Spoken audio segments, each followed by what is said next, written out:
Três Pontos, um programa da Universidade Aberta. 3 aspectos sobre um tema da atualidade serão esmiuçados por um especialista. Hoje, para nos falar de finanças pessoais, temos como convidado o professor Mário Negas, docente no Departamento de Ciências Sociais e de Gestão da Universidade Aberta. Será desejável eliminar os instrumentos de crédito para começar a poupar? É uma pergunta interessante, mas suponho que não podemos diabolizar esses instrumentos de crédito. Eles são necessários, fazem parte dos serviços que as entidades bancárias prestam, enfim, e em muitos casos são até desejáveis, porque pode haver alguma necessidade de momento.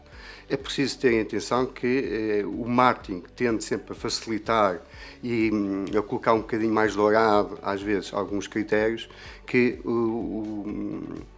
quem recorre a esse tipo de crédito, seja ele caixa de avanço, seja ele por descoberto bancário, enfim, seja ele por cartão de crédito, enfim, ou outro instrumento, tem que ter algum cuidado. E um dos cuidados será, sempre que possível, fazer o pagamento no final do período daquele mês em que vence a prestação. Como podemos poupar neste contexto de inflação galopante? Nós agora ocupamos a inflação e dizemos que é a inflação galopante. Mas se pensarmos antes da inflação, enfim, temos agora a questão da guerra, infelizmente, não é, com a Ucrânia, mas antes da guerra temos o Covid. Mas em 2008 tivemos um problema do subprime, ou seja, é desejável que o cidadão, a família, procure sempre fazer a sua poupança. E essa poupança será tanto mais consciente, ligando à questão da pergunta anterior, quando for a literacia da pessoa. Ou seja, uma das formas de nós nos cuidarmos e nos protegermos do crédito fácil será termos literacia financeira e sabemos que risco e como atuar, como proceder. Relativamente à questão como poupar na altura da inflação, as poupanças podem ser de várias ordens. Podemos estar a falar de poupanças em termos dos gastos domésticos, podemos estar a falar de poupanças em termos de deslocação, podemos estar a falar de poupanças em termos de alguns produtos supérfluos ou de luxo. O que é que se pode aconselhar? Primeiro, ter atenção que provavelmente temos de fazer um plano de tudo o que gastamos. Ou seja, temos consciência do valor que oferimos, em termos ou pessoais ou familiares, e temos um plano daquilo que a família gasta. E com esse plano podemos retirar aquilo que podemos chamar algumas gorduras, aquilo que consideramos supérfluo, e ficar o essencial. Há uma regra de ouro que devemos manter. É que aquilo que gastamos ao mês nunca pode ser superior àquilo que oferimos, para podermos ter as contas equilibradas. Isso é um valor fundamental. Depois, quando estamos até a retirar aquilo que está a mais nas nossas gorduras, nos nossos gastos domésticos, identificar, digamos, aquilo que também nos torna felizes. Ou seja, não devemos só poupar só porque somos caprichosos, só porque precisamos. Devemos também poupá-lo e ter alguma alegria em fazê-lo. Isso será, talvez, os dois bons conselhos. Um outro conselho que se pode referir é seguir aqui uma regra que costuma dizer que é a regra dos 50, 30, 20. 50% do nosso rendimento familiar é para aquelas despesas da casa, da educação, do transporte, despesas do dia-a-dia. Os 30% devem ser para despesas, digamos, extraordinárias. Assim, aquelas despesas do ginásio, do museu, do cinema, coisas, às vezes do restaurante, coisas pontuais. E temos os 20% que deve ser a poupança, digamos. E isto para dizer que devemos sempre fomentar a poupança.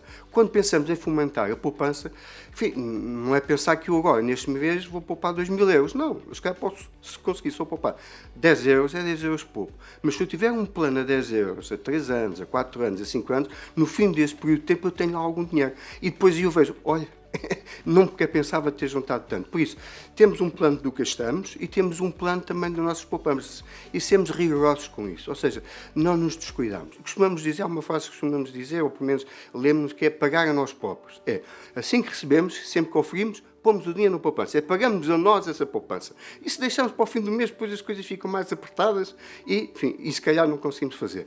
Esse será, talvez, alguns critérios. E depois há algum outro cuidado, procurar, em termos de bens alimentares, às vezes a marca branca, a dita promoção, fazer a busca em todas as grandes superfícies, enfim, ou outros. Bom, ter aqui algum cuidado nisso. E, acima de tudo, também olhar que serviços é que nós oferimos que não estamos a ter proveito. Podemos estar a subscrever uma revista, um jornal, que se calhar não lemos, se calhar vale mais, enfim, não continuar com a subscrição daquele serviço, ou alguns canais da TV Cabo, enfim, ou TV por Cabo, quer dizer, e retirarmos daqui essas algumas gorduras. Depois, há duas coisas, enfim, e termino com isto, que talvez poderá ser interessante. Uma é tentar, quando se gasta, pelo menos em termos de transporte, haver dias, dizemos, eu à quinta-feira não utilizo o automóvel, por exemplo, não é?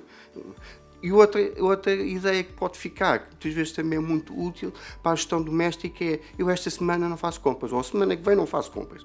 Tudo o que tiver aqui na despensa, no frigorífico, vai ser aquilo que eu vou utilizar para a minha alimentação, para a minha gestão doméstica, etc.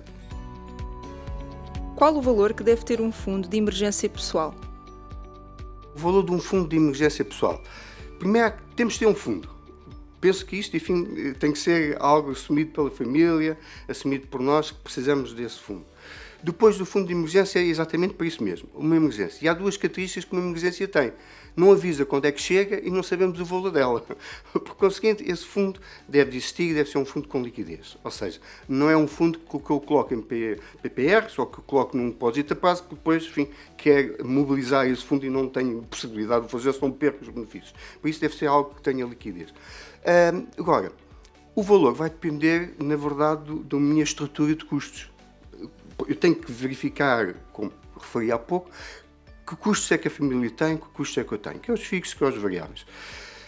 Aconselho essas duas coisas, em duas situações. Se eu tenho um emprego estável, eu posso ter aqui um fundo de poupança um bocadinho menor. Pronto. E estou aí a falar, se calhar, algo na ordem dos 6 meses do valor, ou seja, 6 meses vezes o valor do gasto mensal. Nunca menos de 3 meses, mas o ideal é 6 meses. Se eu tenho um emprego eventualmente menos estável, trabalho de conta própria, não é? Se calhar é conveniente eu ter um fundo de 12 meses, por isso eu constituir aqui, digamos, pegar 12 meses vezes aquilo que é os meus gastos mensais, os meus gastos totais mensais, para me dar aqui algum equilíbrio face exatamente às questões de emergência que nunca sabemos quando aparecem, nem o valor que elas possam representar. Chegamos ao final deste programa dedicado às finanças pessoais. Não se esqueça que pode ouvir em plataformas de podcast e videocast. 3 pontos: a Universidade Aberta e a atualidade. Até breve!